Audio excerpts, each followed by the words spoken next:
Bueno, vamos a comenzar con el estudio de los animales pluricelulares.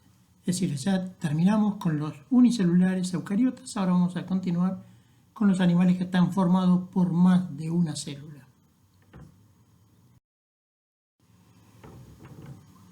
El origen de los animales pluricelulares se han presentado distintos tipos de teorías para explicarlo, pero hay dos que son las teorías más aceptadas: la teoría sincicial y la teoría colonial.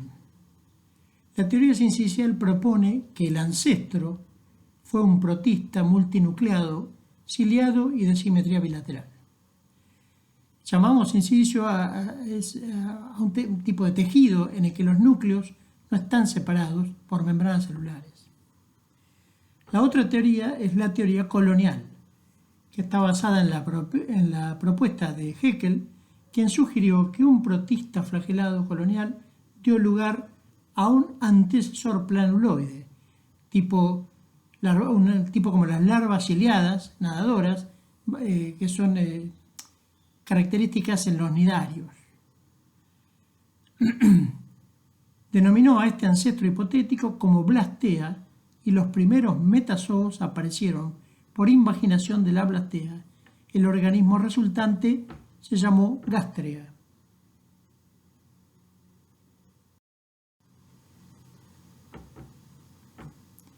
Los metazoos, según estas teorías, surgen por un lado como un grupo monofilético a partir de un antecesor protista, quizá hace unos 700 millones de años, y las hipótesis que han tenido mayor crédito en cuanto a la explicación del origen de los metazoos ha sido la teoría sincicial, fundamentada principalmente por Hardy y Hanson en los años 1950 y 60, y la teoría colonial por Haeckel en 1874.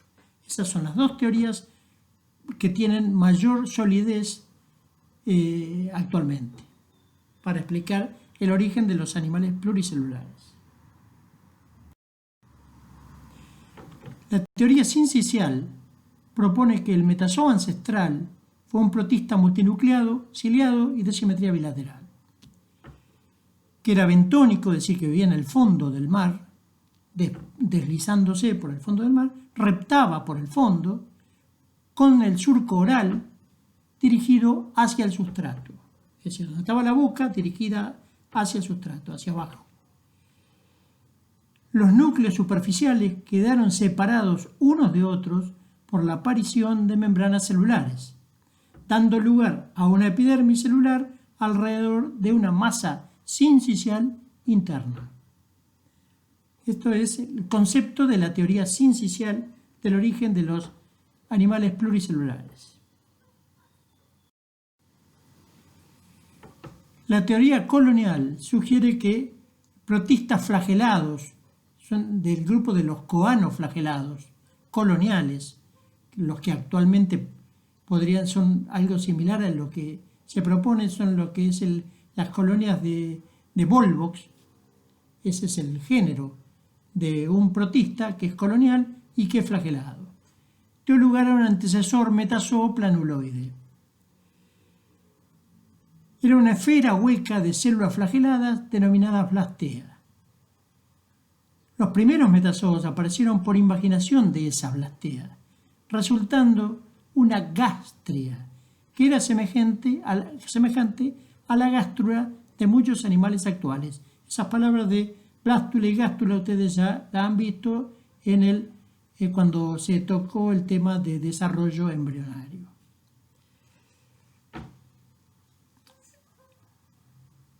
La gastrea tenía un cuerpo con dos capas y una abertura al exterior que recuerda al blastoporo.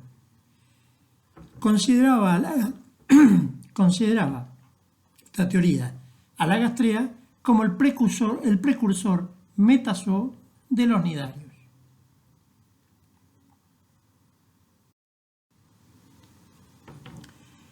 Vamos a ver un pequeño grupo que hay dentro de los animales pluricelulares. Hay un pequeño grupo para luego concentrarnos en los poríferos, en las esponjas. Se llaman mesozoos, que son como intermedios, es decir, no alcanzan a ser eumetazoos.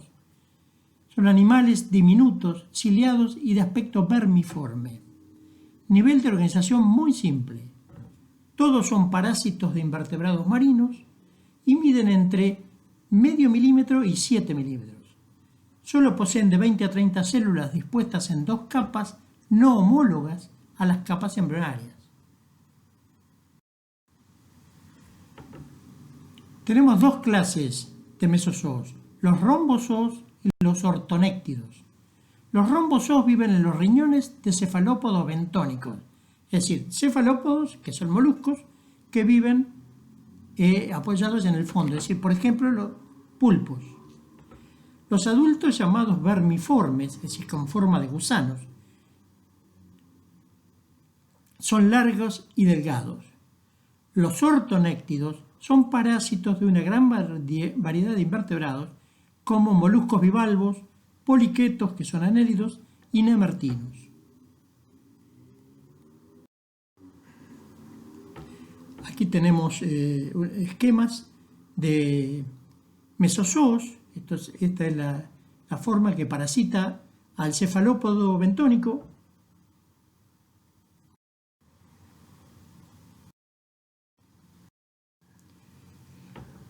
Entre ambos epitelios existe un espacio confluido y células fibrosas.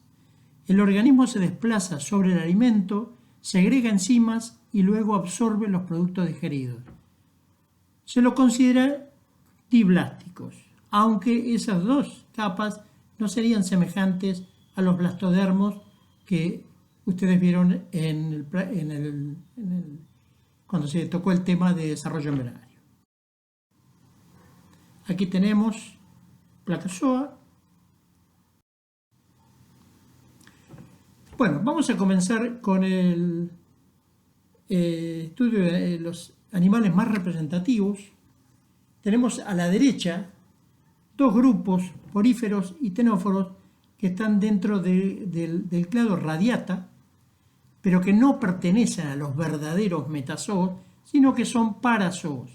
Todo el resto, desde los nidarios hasta los cordados, son los eumetazoos, los verdaderos metazoos. Dentro de ellos tenemos, así los radiata tienen simetría radial, el resto tiene simetría bilateral. Y dentro de los bilaterales tenemos dos grandes grupos, que estas palabras ustedes ya las conocen del desarrollo, cuando se tocó el tema de desarrollo embrionario. Los protóstomos, donde el blastoporo va a dar origen a la boca, y los deuteróstomos, donde del blastoporo se origina el ano. Dentro de los protóstomos tenemos dos grandes grupos, los Lophotrochozoa y los Ecdysozoa. Dentro de los Lophotrochozoa vamos a ver los platelmintos, los nemertinos, los moluscos, los anélidos y los braquiópodos. Y dentro de los Ecdysozoa vamos a ver a los nemátodos y los artrópodos. Luego tenemos el gran grupo de los deuterostomados, donde veremos equinodermos, hemicordados, urocordados, cefalocordados y los vertebrados. Hoy vamos a comenzar viendo los parazoa, es decir, vamos a ver a los poríferos.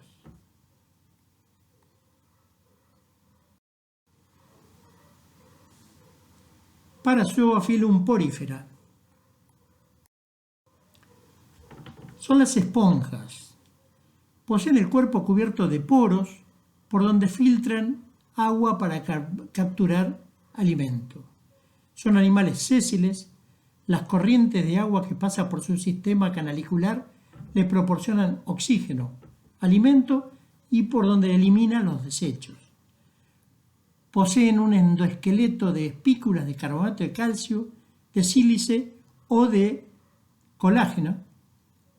Tienen un nivel de organización celular dependiente.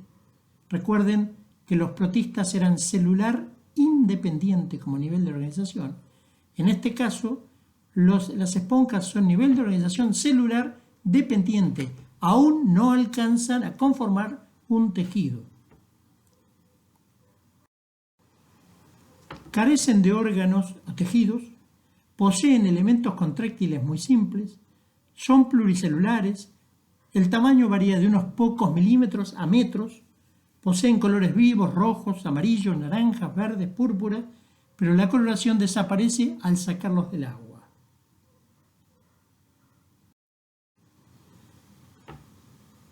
Poseen simetría radiada, las más simples, y hay muchas otras que son asimétricas. Pueden ser marinas o de agua dulce. Presentan larvas de vida libre. Existen 3 clases actualmente: calcáreas, con espículas calcáreas, hexactinélidas, que presentan espículas silíceas de 6 puntas, y demospongias, con espículas silíceas, o de espongina, que es orgánico, un material orgánico, es una proteína, o ambas, espículas silíceas y de espongina. También en algunos textos ustedes pueden encontrar una 4ª clase, que son las escleroesponjas, con esqueleto calcáreo masivo y espículas de sílice, y generalmente apoyadas sobre corales.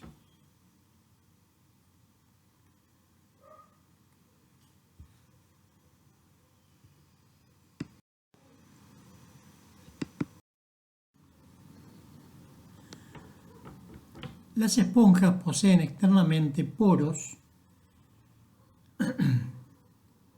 que son muchos y finos, se llaman ostíolos, por donde entra el agua, y unos pocos o uno solo por donde sale el agua, que se denomina ósculo. Los canales suelen estar tapizados por coanocitos, unas células flageladas que permiten mantener una corriente de agua por el canal y son las encargadas de atrapar el alimento. Los poros no se cierran porque poseen espículas que forman un sistema esquelético.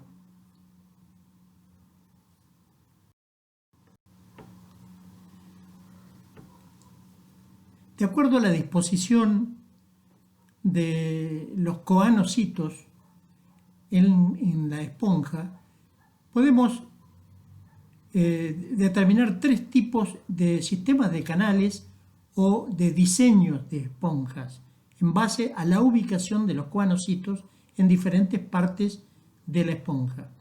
Tenemos el tipo más sencillo, que es el asconoide, que posee el espongiocel flagelado. Son las más simples.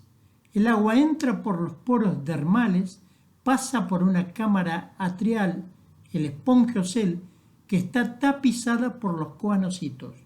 Luego el agua sale por el único ósculo. Se encuentran en la clase calcárea, por ejemplo, dentro de las esponjas, y forman colonias. Leucosolenia es un género característico de este tipo de esponjas.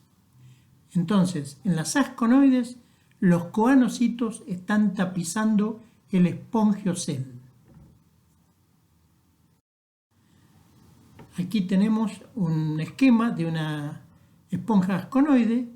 Se ve muy simple: el agua entra por los poros, sale por el ósculo y baña al espongiocel, donde está tapizado por los coanocitos. Acá se pueden ver 2 cosas. Por un lado, que el grosor de la pared de la esponja es delgada, y por otro lado que el agua tiene un recorrido muy fácil y muy rápido. Por lo tanto, la obtención del oxígeno disuelto en el agua y de los nutrientes disueltos en el agua va a ser menos eficiente.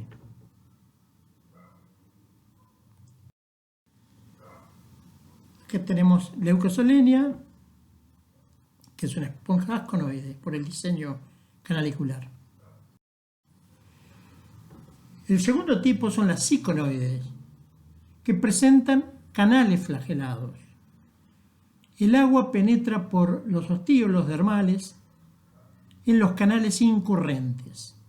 Pasa por los prosópilos, que son las aberturas de los canales incurrentes, que son orificios finos, hacia el sistema de canales radiales.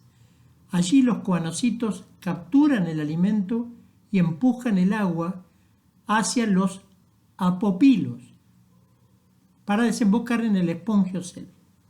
Se encuentran tanto en la clase calcárea como hexactinélida. Ejemplo, el género Sicon.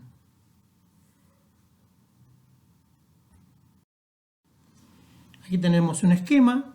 Aquí podemos ver que la pared del cuerpo de la esponja es más grueso y los coanocitos se encuentran tapizando los canales, que dijimos que tienen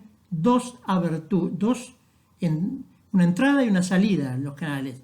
El prosópilo es el orificio de entrada y el apópilo o apopilo es el de salida.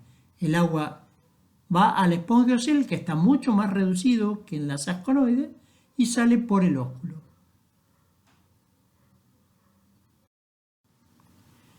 Tenemos una esponja Sicon con diseño siconoide. Y finalmente el tercer tipo son las leuconoides, que tienen cámaras flageladas. Entonces, hasta ahora en las asconoides los coanocitos tapizaban el espongiocele. Era un espongiocele flagelado. En las siconoides teníamos canales flagelados porque los coanocitos estaban tapizando los canales. Y en las leuconoides hay cámaras flageladas, que es donde se ubican los coanocitos. Son las más complejas, agrandan el tamaño y forman grandes masas con muchos ósculos. Grupos de cámaras flageladas reciben agua de los canales incurrentes y la descargan a canales escurrentes. La mayoría poseen este tipo de sistema canalicular.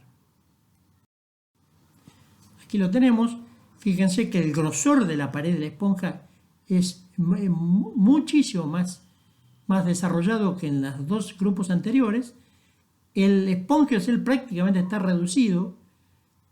Las cámaras vibrátiles es donde son las que se encuentran tapizadas por los coanocitos, y tiene canales incurrentes y escurrentes que se vuelcan a lo que resta del espongiocele para desembocar en el ósculo.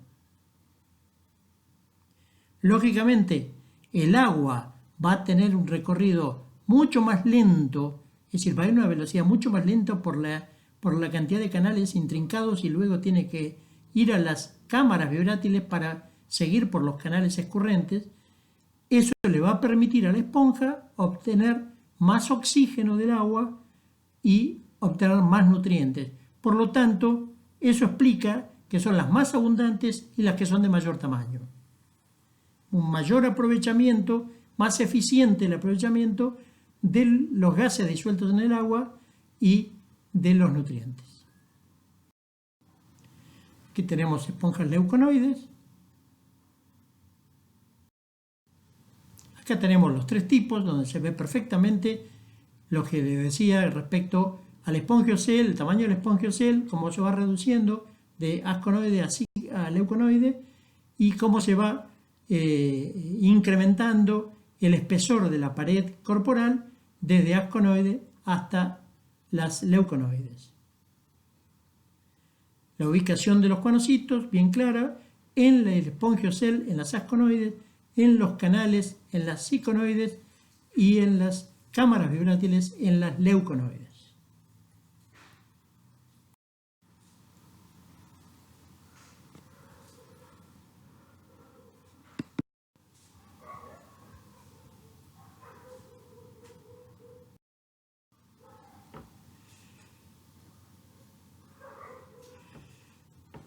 Vamos a ver los tipos de células que presentan las esponjas. Tenemos los coanocitos que ya mencionamos, de aspecto ovoide, tapizan las cámaras o canales flagelados. El extremo que sobresale lleva un flagelo rodeado por un collar. Este collar está formado por microvellosidades adyacentes conectadas con microfibrillas que forman un mecanismo de filtración.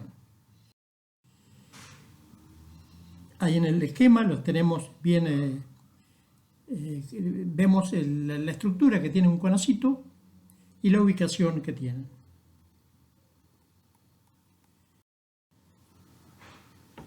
También tenemos arqueocitos, son células ameboides que se mueven a través del mesohilo. Mesohilo es la capa intermedia entre los pinacocitos, que es las células que tapizan la parte exterior de la célula, y los cuanocitos que tapizan el espongiocel. Esa capa intermedia que queda se llama mesohilo. Es donde se ubican los arqueocitos. Llevan a cabo estas células arqueocitos llevan a cabo un cierto número de funciones que fagocitan partículas. Se pueden diferenciar en otros tipos celulares, como los esclerocitos, que segregan las espículas. Colenocitos segregan fibras de colágeno y los focitos son con diferentes formas.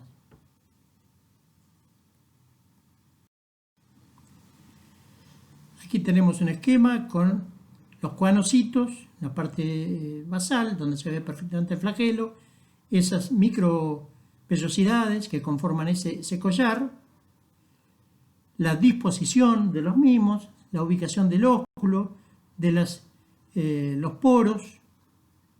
porocitos, pinacocitos son las células que tapizan la parte exterior.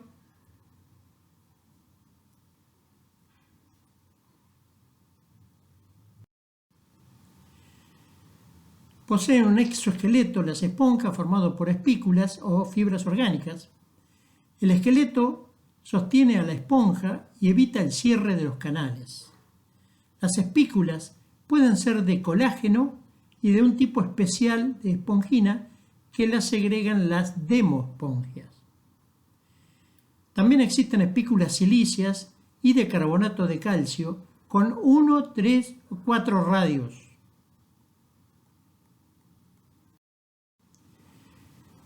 Todas las actividades que realiza una esponja dependen de las corrientes de agua. Se alimentan de partículas suspendidas en el agua, consumen de forma selectiva dependiendo del tamaño de las partículas, tienen digestión intracelular realizadas por los arqueocitos.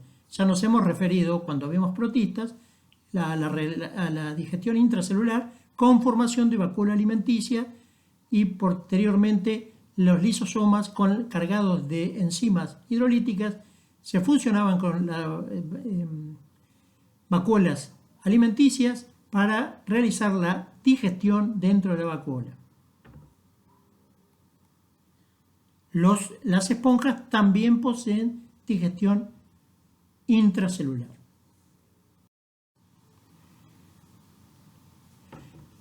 No existen órganos ejetores ni respiratorios, es decir, el intercambio gaseoso y la eliminación de desechos nitrogenados se realiza a través de la superficie del cuerpo.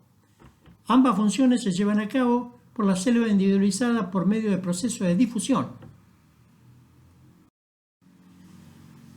La reproducción de las esponjas es asexual y sexual.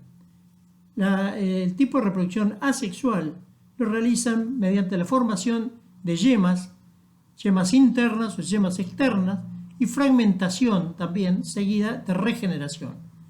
Las yemas externas se desprenden y flotan hasta formar una nueva esponja. Las yemas internas o gémulas se forman en esponjas de agua dulce. Los arqueocitos las rodean formando una cubierta sólida de espongina con espículas silíceas que sirven para colonizar las gémulas sirven para colonizar otros ambientes. Cuando el ambiente se deseca, por ejemplo un charco que es donde vivían las esponjas, en determinada época del año, por las temperaturas, por ejemplo, se deseca y quedan latentes, es decir, quedan vivas, pero en forma latente, en esas gémulas internas. Cuando las condiciones ambientales vuelven a ser favorables, a partir de esas gémulas surgen las nuevas esponjas. La reproducción sexual son monoicas, la mayoría. Los espermatozoides se forman por transformación de los cuanocitos, los oocitos se forman por diferenciación también de cuanocitos y de arqueocitos según la clase de esponja que sea. Poseen regeneración y restauran partes perdidas.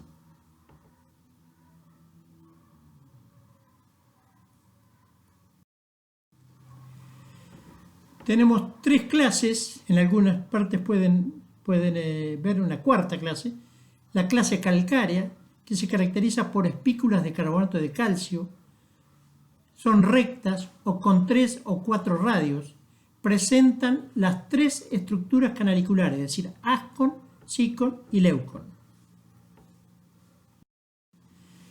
La clase hexactinélida son de aguas profundas, poseen simetría radiada, cuerpos en forma de embudo, están fijadas por tallos de espículas radiculares, tienen esqueleto con espículas silíceas de 6 radios, poseen disposición siconoide y leuconoide.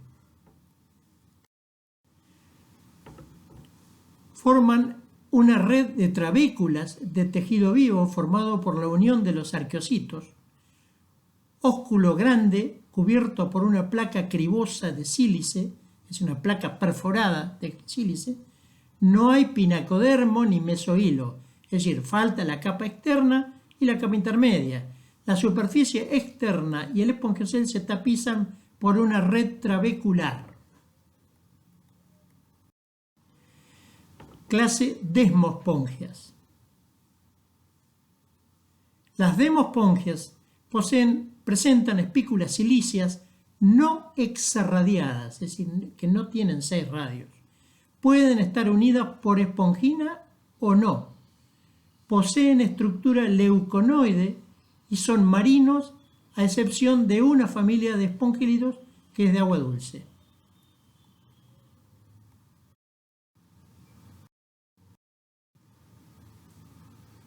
La variedad se ve en los colores también, una amplia variedad de colores, predominando amarillo, naranja, rojizo.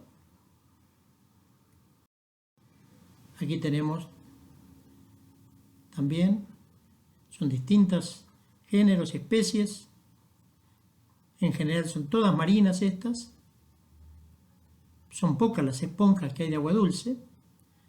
Las esponjas de agua dulce son las que forman en general las yémulas, las gemas internas, que son para persistir cuando las condiciones ambientales son desfavorables. Aquí tenemos más. Bueno, la próxima clase vamos a comenzar con los radiata, es decir, con aquellos animales que poseen simetría radial. Vamos a ver los ctenóforos y los cnidarios.